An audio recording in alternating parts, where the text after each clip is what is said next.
ಇಲ್ಲೆಲ್ಲ ಬರೆದಿದ್ದಾರೆ. ಏನಾದರೂ ಇದ್ರೆ ಅವ್ರಿಗೂ ಕಾಲ್ ಮಾಡ್ಬೋದು ನೀವು. ಆಮೇಲೆ ಸೈಬರ್ ಕ್ರೈಮ್ ನಡೀತಾ ಇದೆ ಎಲ್ಲ ಆನ್ಲೈನ್ಗಳಲ್ಲಿ. ನಿಮ್ಗೆ ಅದು ಕೊಡ್ತೀವಿ ಇದು ಕೊಡ್ತೀವಿ ಅಂತ ಮೆಸೇಜ್ ಬರೋ ಅಷ್ಟೊತ್ತಿಗೆ ನೀವು ಅಕೌಂಟಲ್ಲಿರೋ ಕಾಸುಗಳು ಸ್ವಲ್ಪ ಕಳಿಸ್ತೀರಾ, ಅವ್ರು ನಿಮ್ಮ ಇದನ್ನು ಹ್ಯಾಕ್ ಮಾಡ್ತಾರೆ. ನಿಮ್ಮಲ್ಲಿರೋಂಥ ಅಕೌಂಟಲ್ಲಿರೋ ಅಮೌಂಟ್ ಎಲ್ಲ ಅವರು ಹೊಡ್ಕೊತಾರೆ.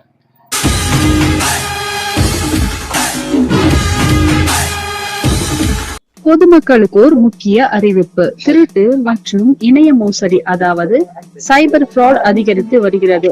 அறிமுகம் இல்லாத நபர்கள் மீது நம்பிக்கை வைக்க வேண்டாம். ஓடிபி, வங்கி விவரங்கள், ஏடிஎம் நம்பர் பகிர வேண்டாம். சந்தேகமான அழைப்புகள் அல்லது செய்திகள் வந்தால் உடனே பதிலளிக்க வேண்டாம். ஏமாற்றம் என சந்தேகம் இருந்தால் சைபர் கிரைம் பிரிவை தொடர்பு கொள்ளுங்கள். அவசர உதவிக்கு 112. உஷாராக இருங்கள், விழிப்புணர்வாக செயல்படுங்கள் என்று BEML காவல்துறையினர்களால் பொதுமக்களுக்கு விழிப்புணர்வு கட்சி நடத்தினர் இன்று. ಇಲ್ಲೆಲ್ಲ ಬರೆದಿದ್ದಾರೆ. ಏನಾದರೂ ಇದ್ರೆ ಅವ್ರಿಗೂ ಕಾಲ್ ಮಾಡ್ಬೋದು ನೀವು.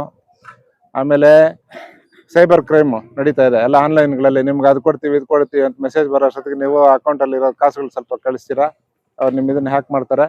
ನಿಮ್ಮಲ್ಲಿರೋಂಥ ಅಕೌಂಟಲ್ಲಿರೋ ಅಮೌಂಟ್ ಎಲ್ಲ ಅವರು ಹೊಡ್ಕೊತಾರೆ. ಅದು ನೀವು ಇಮಿಡಿಯೇಟು ಫ್ರೀಸ್ ಮಾಡಬೇಕಾದ್ರೆ 1930 ಕಾಲ್ ಮಾಡಿದ್ರೆ ಅವ್ರ ಅಕೌಂಟ್ ಫ್ರೀಸ್ ಆಗುತ್ತೆ. ನೀವು ಮಾಡಲಿಲ್ಲ ಅಂದರೆ ಅವರೆಲ್ಲ ನಿಮ್ಮ ಅಕೌಂಟಲ್ಲಿರೋದನ್ನೆಲ್ಲ ಕ್ಲೋಸ್ ಮಾಡಿಬಿಡ್ತಾರೆ.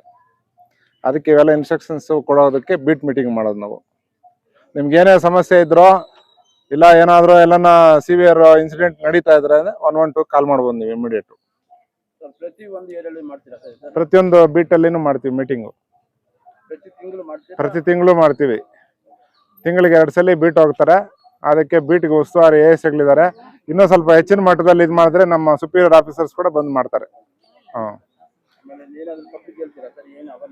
ಅದೇ ಅವೇರ್ನೆಸ್ ಇದೆ. 112 ಬಗ್ಗೆ ಹೇಳ್ತಾ ಇದ್ದೀವಿ. ಚೈಲ್ಡ್ ಮ್ಯಾರೇಜ್ ಬಗ್ಗೆ, ಪೋಕ್ಸೋ ಬಗ್ಗೆ, ಮತ್ತೆ ಸೈಬರ್ ಕ್ರೈಮ್ಸ್ ಬಗ್ಗೆ.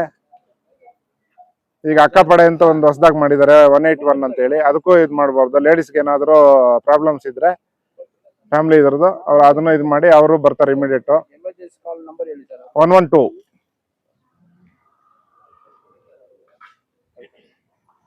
ಬರೋವಾಗ ಸ್ವಲ್ಪ ವಾಚ್ ಮಾಡಿ.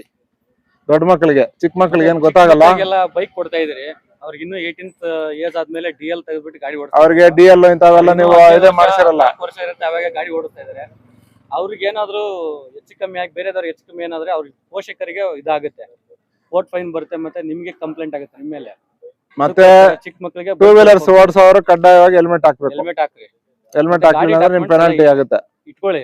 ಇನ್ಸೂರೆನ್ಸ್ ಎಲ್ಲ ನಿಮ್ಗೆ ಬೆನಿಫಿಟ್ ಇರೋದು. ನಿಮ್ಗೆ ಏನಾದ್ರು ಹೆಚ್ಚು ಕಮ್ಮಿ ಆದ್ರೆ ನಿಮ್ಗೆ ಕ್ಲೈಮ್ ಆಗುತ್ತೆ, ಇನ್ಸೂರೆನ್ಸ್ ಕ್ಲೈಮ್ ಆಗುತ್ತೆ. ಅದಕ್ಕೆ ನಾವು ಇನ್ಸೂರೆನ್ಸ್ ಮಾಡಿಸ್ಕೊಳ್ಳಿ ಅಂತ ಹೇಳ್ತಾ ಇರೋದು. ಬೈಕ್ ಡಾಕ್ಯುಮೆಂಟ್ಸ್ ಎಲ್ಲ ಇಟ್ಕೊಳ್ಳಿ.